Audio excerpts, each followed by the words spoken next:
Okay, so I got a couple of questions that I want to get to before we're out of time here. And somebody wrote in and said, I just had a friend who's a mom of a 2-year-old and they just started ABA.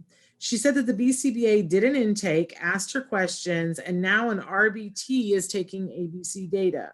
She said no assessment was done. They haven't told mom any skills they are working on. The mom said the RBT has no paperwork with her when she's with her son and only spends about 30 minutes with him. The rest of the time she's on her laptop. What are your thoughts?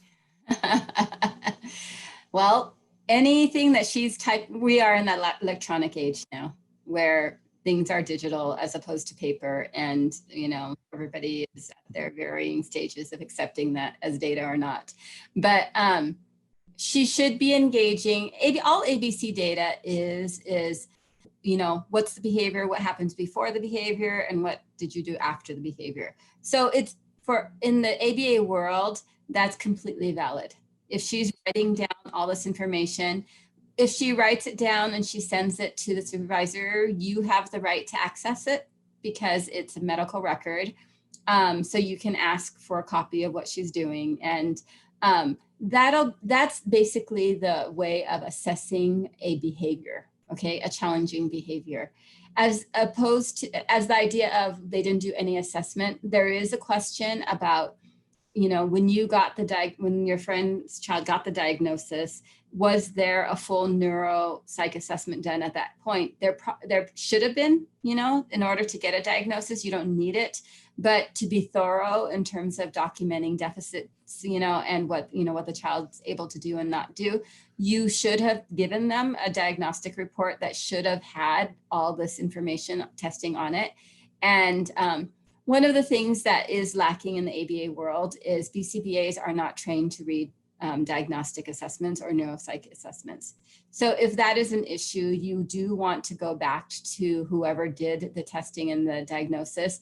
And maybe you want to have your BCBA collaborate with that person so that they could interpret all the information for the BCBA and the BCBA, to know what the child can and can't do or what the deficit areas are. That is an opportunity that isn't used widely enough by families. I have that training, so I go back and I'm always deep into neuropsych assessments, but not a lot of BCBAs do.